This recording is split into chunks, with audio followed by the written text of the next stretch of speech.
कहानी की शुरुआत में हमें कार में एक लड़की दिखाई जाती है जिसका नाम किम्बरली होता है। किम्बरली अपनी कार से एक रियलिटी शो शूट करने के लिए वेस्ट वर्जीनिया के जंगलों की ओर जा रही होती है। उसी समय वह अपने मैनेजर से फोन पर बात कर रही होती है जो उसे लोकेशन समझा रहा होता है। कुछ दूर जाने के बाद उसके सामने दो रास्ते आ जाते हैं जिससे वह कंफ्यूज हो जाती है कि किस रास्ते से जाए। तब उसका मैनेजर उसे दिए गए पेपर के आधार पर फैक्ट्री वाले रास्ते से जाने को कहता है। किम्बरली उसी रास्ते पर आगे बढ़ने लगती है। जैसे ही वह आगे बढ़ती है उसके मैनेजर का कॉल अचानक कट जाता है क्योंकि वहां मोबाइल का सिग्नल नहीं होता। तभी अचानक एक आदमी उसकी गाड़ी से जोर से टकरा जाता है। किम्बरली घबरा जाती है और गाड़ी से उतरकर उस आदमी को देखने जाती है। वह मन ही मन प्रार्थना करती है कि वह आदमी मरा न हो और उसकी प्रार्थना सफल भी होती है। आदमी जिंदा होता है और उसकी सांसें चल रही होती हैं। लेकिन जैसे ही किम्बरली उसके पास जाती है वह आदमी अचानक उस पर झपट पड़ता है और उसे काट लेता है। वह उसके होंठ को बुरी तरह चबा जाता है। किम्बरली दर्द से तड़प उठती है और वहां से भागने की कोशिश करती है, लेकिन तभी एक और आदमी उसके सामने आ जाता है और उसे पकड़ लेता है। यह कोई और नहीं बल्कि थ्री फिंगर होता है। वह किम्बरली को पकड़कर बेरहमी से दो टुकड़ों में काट देता है। इसके बाद दोनों उसकी बॉडी के हिस्से लेकर वहां से चले जाते हैं। इसके बाद हमें रिटायर्ड कर्नल डेल मर्फी नाम के व्यक्ति को दिखाया जाता है जो वेस्ट वर्जीनिया के जंगलों में एक रियलिटी शो होस्ट कर रहा होता है। उसके शो का नाम अपोकैलिप्स होता है। इस शो में कुल 6 लोग भाग ले रहे होते हैं। इनमें किम्बरली भी शामिल थी, लेकिन वह वहां पहुंच नहीं पाती क्योंकि रास्ते में ही आदमखोरों का शिकार हो जाती है। यहाँ हम माइकल नाम के एक लड़के को देखते हैं जो इस शो का डायरेक्टर होता है। सभी लोग शूटिंग के लिए तैयार हो जाते हैं, लेकिन किम्बरली वहां मौजूद नहीं होती। तब माइकल फैसला करता है कि वे उसके बिना ही शो शुरू करेंगे। वह दूसरे प्रोड्यूसर मारा से कहता है कि वह छठी कंटेस्टेंट बन जाए और मारा इसके लिए तुरंत तैयार हो जाती है। इसके बाद सभी लोग पूरे जंगल में कैमरे लगा देते हैं ताकि हर गतिविधि पर नजर रखी जा सके। साथ ही हर प्रतिभागी के ऊपर भी एक कैमरा फिट कर दिया जाता है। शूटिंग शुरू हो जाती है और डेल सभी को एक अजीब टास्क देता है। उन्हें जंगल में जाकर खुद के लिए खाना ढूंढना होगा। वह सभी को टीमों में बांट देता है और शो के नियम समझाने लगता है दिए जाते हैं, जिसके बाद शो को शुरू कर दिया जाता है। अब यहाँ पर उन्होंने आरवी में जो कैमरा लगाया था उस फुटेज में हम नील को देखते हैं। उस समय वह टॉयलेट कर रहा होता है कि तभी अचानक पीछे से थ्री फिंगर आता है और नील का गला काट कर उसे मौत के घाट उतार देता है। इसके बाद हम डेल को देखते हैं जो जंगल में अपने गेम को सेटअप कर रहा होता है। जब वह अपनी गाड़ी पर बैठता है तो उसे पता चलता है कि किसी ने तीर मारकर उसकी गाड़ी को पंचर कर दिया है। तभी कोई उस पर तीरों से हमला करने लगता है। वह किसी तरह खुद को बचाता है और भागकर एक पेड़ के पीछे छुप जाता है। तभी थ्री फिंगर अपनी कुल्हाड़ी से उस पर वार करने की कोशिश करता है, लेकिन डेल पीछे हट जाता है और अपना चाकू निकालकर उसकी तरफ फेंकता है जो सीधा जाकर उसके सीने में लगता है। लेकिन थ्री फिंगर पर इसका कोई असर नहीं होता। तभी अचानक पीछे से एक और आदमखोर आता है और डेल को मारकर बेहोश कर देता है। सीन शिफ्ट होता है जहां माइकल अपने टाइम को शूट कर रहा होता है। वह अपने चैनल के जरिए दुनिया को सिर्फ सर्वाइवल ही नहीं बल्कि और भी बहुत कुछ दिखाना चाहता था, लेकिन जैक इस बात से मना कर देता है। वह कहता है कि वह ऐसा कुछ नहीं करेगा क्योंकि उसकी फैमिली भी यह शो देखेगी। यह कहकर वह वहां से चला जाता है, लेकिन एलिना यह मौका गंवाना नहीं चाहती थी। वह चाहती थी कि वह इस शो में सबसे ज्यादा नजर आए, इसीलिए वह माइकल को लालच देती है। दूसरी तरफ नीना और मारा को एक टास्क मिलता है जिसमें उन्हें नदी के पास जाकर उसे पूरा करना होता है।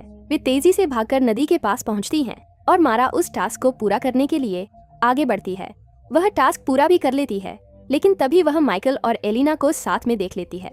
यह देखकर वह टूट जाती है क्योंकि वह यह सब माइकल के लिए ही कर रही थी। वह रोने लगती है और नीना उसे समझाने की कोशिश करती है। उधर अंबर और जॉन सी को जंगल में एक बारबी दिखाई देती है। उसे देखकर उन्हें लगता है कि यही उनका टास्क है, इसलिए वे उसे उठाकर अपने साथ ले जाते हैं। अब नीना उस जगह को छोड़ना चाहती है। रास्ते में उसे एक घर दिखाई देता है जहाँ से वह कॉल करना चाहती है। वह घर के अंदर जाती है जहाँ कुछ अजीब लोगों की तस्वीरें लगी होती हैं। उन तस्वीरों में 4 लोग होते हैं, माता, पिता, भाई और बहन, जो दिखने में काफी डरावने लगते हैं। अभी वे दोनों उन तस्वीरों को देख ही रही होती हैं कि तभी कोई चिल्लाते हुए अंदर आता है। वे डर जाती हैं क्योंकि सामने माँ और बेटी खड़ी होती हैं, जो दिखने में काफी अजीब होती हैं। माँ प्रेग्नेंट होती है और उसे डिलीवरी पेन हो रहा होता है। उसकी बेटी उसे एक टेबल पर लिटाती है और वहीं पर उसका बच्चा पैदा करती है। लेकिन वह बच्चा दिखने में बहुत ही अजीब होता है, क्योंकि उसकी माँ ने एक म्यूटेंट बच्चे को अदा किया था। नीना और मारा उन्हें बहुत ध्यान से देख रही थीं। तभी उसकी बेटी की नज़र उन दोनों पर पड़ जाती है और वह उनकी तरफ झपट पड़ती है, लेकिन दोनों तुरंत दरवाजा बंद कर देती हैं। बाहर से वह लड़की दरवाजा तोड़ने लगती है और सारी खिड़कियां भी बंद हो जाती हैं। यह देखकर दोनों बहुत डर जाती हैं, क्योंकि अब उनके पास बचने का कोई रास्ता नहीं था। घबराहट में उन्हें कुछ समझ नहीं आता, लेकिन मजबूरी में वे टॉयलेट के रास्ते बाहर निकलती हैं। इसके बाद दोनों अपनी जान बचाकर तेजी से भागने लगती हैं। तभी उस बच्ची का पिता उन्हें देख लेता है और उनके पीछे दौड़ता हुआ एक कुल्हाड़ी फेंकता है, जो सीधा मारा के सिर पर लगती है। मारा को गिरते देखकर नीना डर जाती है और वहां से भागने लगती है। वह आदमी मारा के पास आता है, उसके सिर से कुल्हाड़ी निकालता है और फिर नीना का पीछा करने लगता है। नीना किसी तरह एक जगह छुप जाती है और अपनी जान बचाने की कोशिश करती है। दूसरी तरफ उस बच्ची की माँ ट्रक लेकर आती है। उसने मारा की लाश को ट्रक पर बांध रखा होता है। वह उसकी उंगली काटकर फेंक देती है, जो सीधा नीना के पास गिरती है। यह देखकर नीना खुद को संभालती है। जब वे दोनों वहां से चले जाते हैं, तब नीना भी भाग निकलती है, करहावी की तरफ चल जाता है और एलिना को वहीं पर छोड़ देता है। म्यूटेंट ब्रदर छुपकर काफी समय से उन दोनों को देख रहा था कि तभी वहां पर उसकी बहन भी आ जाती है और उसे ऐसा करते हुए देखकर जलेश होती है और उसे मारने लगती है। उसकी बहन जलन में आकर उसे मारने लगती है। अलीना वहां से भागने की कोशिश करती है, लेकिन तभी उसकी बहन चाकू लेकर उसके पीछे पड़ जाती है। वह अलीना पर लगातार वार करती है और उसे बुरी तरह जख्मी कर देती है। आखिरकार वह इतना ज्यादा हमला करती है कि अलीना वहीं पर दम तोड़ देती है। अगले सीन में जब डेल को होश आता है, तो वह खुद को उल्टा लटका हुआ पाता है। उसके सामने थ्री फिंगर खड़ा होता है, जो नील को काटकर अपने डिनर की तैयारी कर रहा होता है।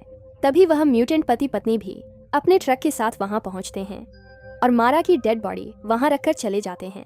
अब जैसे ही थ्री फिंगर डेल को मारने वाला होता है, डेल अचानक उस पर वार करके खुद को आजाद कर लेता है।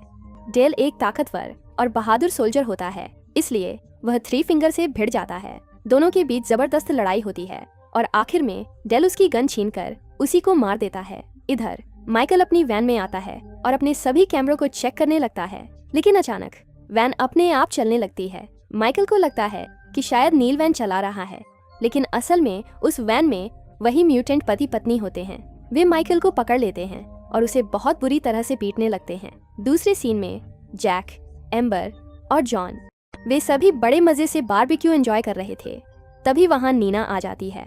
वह काफी डरी हुई होती है और आते ही सब कुछ बता देती है। वह कहती है कि हमें यहाँ से जितनी जल्दी हो सके निकल जाना चाहिए, लेकिन जॉन्सी को लगता है कि यह भी उसी प्लान का हिस्सा है, इसलिए उसे नीना की बात सिर्फ एक्टिंग लगती है। तभी अचानक एक मेंबर की नजर उस बारबेक्यू पर जाती है, जिसे वे काफी देर से खा रहे थे। जब वे ध्यान से देखते हैं तो पाते हैं कि उस पर किम्बर्ली का टैटू बना हुआ है। यह देखकर सब हक्के बक्के रह जाते हैं, क्योंकि अब उन्हें समझ आता है कि वे अब तक किम्बर्ली की टांग खा रहे थे। यह जानकर सभी डर जाते हैं और वहां से भागने लगते हैं। वे दौड़कर अपनी वैन के पास पहुंचते हैं, लेकिन वहां कुछ भी नहीं मिलता। इसके बाद वे तय करते हैं कि अगर उन्हें अपनी जान बचानी है तो उन्हें पेपर मिल की तरफ भागना होगा। उधर डेल को एक घर मिल जाता है, जहां उसे मीनार नाम का आदमी मिलता है, जो पहले मैनेड मूवी के पहले पार्ट में गैस स्टेशन का मालिक था। वह डेल को इन म्यूटेंट्स के बारे में बताता है। वह बताता है कि ये म्यूटेंट्स इनब्रीडिंग और पेपर मिल से निकलने वाले केमिकल वेस्ट की वजह से पैदा हुए हैं। जैसे ही उसे पता चलता है कि डेल ने उसके बेटे थ्रीन फिंगर को मार दिया है, वह डेल पर हमला कर देता है। गुस्से में वह कहता है कि तीन फिंगर मेरा बेटा था। तभी डेल वहां पड़े एक डायनामाइट को उठाकर मीनार के पीछे लगा देता है, जिससे एक जोरदार धमाका होता है और उसकी बॉडी बुरी तरह नष्ट हो जाती है। इसके बाद डेल उन म्यूटेंट से लड़ने की तैयारी करने लगता है। इधर बाकी चार लोग पेपर मिल को ढूंढ रहे होते हैं कि तभी जंगल से उन्हें किसी के चिल्लाने की आवाज सुनाई देती है। वे देखते हैं कि एक भाई बहन उनकी तरफ आ रहे हैं और उन्हें देखते ही उन पर हमला कर देते हैं। इसी बीच नीना उन तीनों को छोड़कर भाग जाती है। बाकी तीनों उनका सामना करते हैं, उन्हें बुरी तरह मारते हैं और वहां से भाग निकलते हैं। उधर नीना भागते भागते एक गड्ढे में गिर जाती है। वह बाहर निकलने की बहुत कोशिश करती है लेकिन सफल नहीं हो पाती और वहीं फंस जाती है। नीना एक स्वार्थी लड़की थी जो हमेशा दूसरों को मुसीबत में छोड़कर भाग जाती थी। फिर भी जैक उसे ढूंढने का फैसला करता है। वह एम्बर और जॉन्सी से कहता है कि वे दोनों मिल की तरफ जाएं, वे वहां मिलेंगे। इसके बाद वह खुद नीना को ढूंढने निकल जाता है। नीना की चीख सुनकर वह उसे ढूंढ लेता है और उसे बाहर निकालने की कोशिश करता है, लेकिन उसे बचाते वक्त उसके कंधे में मोच आ जाती है। तभी उन्हें ट्रक की आवाज सुनाई देती है और वे वहां से भागने लगते हैं। भागते भागते वे एक झरने के पास पहुंचते हैं। तभी वहां वह लड़की बहन भी आ जाती है। वह उन्हें देख लेती है और उन पर गोलियां चलाना शुरू कर देती है। यह देखते हुए दोनों रिवर में ही कूद जाते हैं।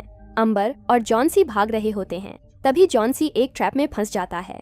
अंबर उसे बचाने की कोशिश करती है लेकिन वह खुद भी उसी ट्रैप में फंस जाती है। तभी वहां म्यूटेंट बाप बेटे आ जाते हैं। पिता अपने तीर से दोनों को मारने ही वाला होता है लेकिन उसका बेटा कहता है, डैड मैं मारूंगा। इस पर पिता अपने बेटे को तीर दे देता है और बेटा एक ही तीर से दोनों को मार देता है। दूसरी तरफ नीना और जैक बड़ी मुश्किल से पेपर फैक्ट्री तक पहुंचते हैं। वहां एक अलमारी में उन्हें एक छोटी बच्ची का कंकाल मिलता है। नीना यह देखकर डर जाती है और सोचती है कि शायद वह बच्ची भी इन म्यूटेंट्स से बचकर यहाँ छुपी होगी, लेकिन डर और इंतजार करते करते वहीं मर गई। नीना वहां से भागने लगती है लेकिन जैक उसे रोक लेता है और कहता है कि जॉन्सी और अंबर यहीं आने वाले हैं, इसलिए उन्हें इंतजार करना चाहिए। तभी वे देखते हैं कि वहां बहुत सारी गाड़ियां खड़ी हैं जो पिछले शिकारों की लगती हैं। उनमें उनकी आरवी वैन भी होती है जिसके अंदर से माइकल की जोर जोर से चीखने की आवाजें आ रही होती हैं। दोनों उसे बचाने के लिए आगे बढ़ते हैं। जब जैक अंदर जाता है तो वह माइकल का लाइव वीडियो देखकर दंग रह जाता है। वहाँ म्यूटेंट औरत माइकल को बेरहमी से मार रही होती है। तभी जैक को समझ आता है कि यह सब एक जाल है जिसमें वे फंस चुके हैं। जल्द ही वे दोनों भी पकड़ लिए जाते हैं। जब नीना को होश आता है तो वह खुद को डाइनिंग टेबल से बंधा हुआ पाती है और जैक उसके सामने लटका हुआ होता है। कुछ देर बाद उस परिवार का डिनर टाइम होता है। खाने से पहले वे सभी प्रार्थना करते हैं। उनका बेटा जबरदस्ती नीना के मुंह में खाना ठूंसने लगता है। तभी पता चलता है कि वही फैक्ट्री असल में उनका घर है। माँ बचे हुए शरीर के टुकड़ों को ग्राइंडर में डाल देती है और यह सब कोई बाहर से देख रहा होता है। जैसे ही वह बाहर आता है उसके हिलने से आवाज हो जाती है जिससे उन सबको उसकी मौजूदगी का पता चल जाता है। आवाज सुनते ही वे सभी उसे ढूंढना शुरू कर देते हैं। इसके बाद डेल म्यूटेंट भाई और बहन को अपने ट्रैप में फंसा लेता है और उन्हें डायनामाइट से उड़ा देता है। फिर डेल नीना के पास पहुंचकर उसे आजाद कर देता है और उसके बाद जैक को भी खोल देता है। तभी वहां म्यूटेंट पति पत्नी आ जाते हैं। अपने बच्चों को टुकड़ों में देखकर वे बौखला जाते हैं और पागल हो उठते हैं। पति गुस्से में डेल पर कई बार तीर से हमला करता है लेकिन डेल काफी मजबूत इंसान होता है, इसलिए वह खुद को संभालता रहता है। उसी समय उसकी पत्नी डेल के गले में एक चेन फेंकती है जो कसकर उसके गले में लिपट जाती है। उसके गले से बहुत ज्यादा खून बहने लगता है और मौके पर ही उसकी मौत हो जाती है। नीना बड़ी मुश्किल से उस फैक्ट्री से बाहर निकल आती है लेकिन गलती से जैक ग्राइंडर वाले कमरे में चला जाता है। पति पत्नी वहां पहुंचकर उसे ग्राइंडर में फेंकने की कोशिश करते हैं। नीना को जैक की चीखने की आवाज सुनाई देती है और वह उसकी मदद के लिए दौड़ती है। वह म्यूटेंट के गले पर काट लेती है और उसका मांस नोच लेती है। इसी दौरान जैक भी लड़ते हुए उस आदमी को ग्राइंडर में धकेलने की कोशिश करता है जिससे उसका एक हाथ कट जाता है। तभी उसकी पत्नी वहां पहुंचकर उसे बाहर निकाल लेती है। उसी समय नीना एक लीवर खींच देती है जिससे एक बड़ी लकड़ी उन पर गिरती है और दोनों को ग्राइंडर में धकेल देती है। इससे उनके शरीर के टुकड़े टुकड़े हो जाते हैं। इसके बाद नीना और जैक एक कार में बैठकर वहां से निकल जाते हैं। आखिरी सीन में हम देखते हैं कि 3 फिंगर अभी मरा नहीं होता बल्कि जिंदा होता है और एक विकृत बच्चे को खाना खिला रहा होता है जो देखने में काफी अजीब लगता है। और इसी के साथ यह कहानी यहीं खत्म हो जाती है। Thanks for watching.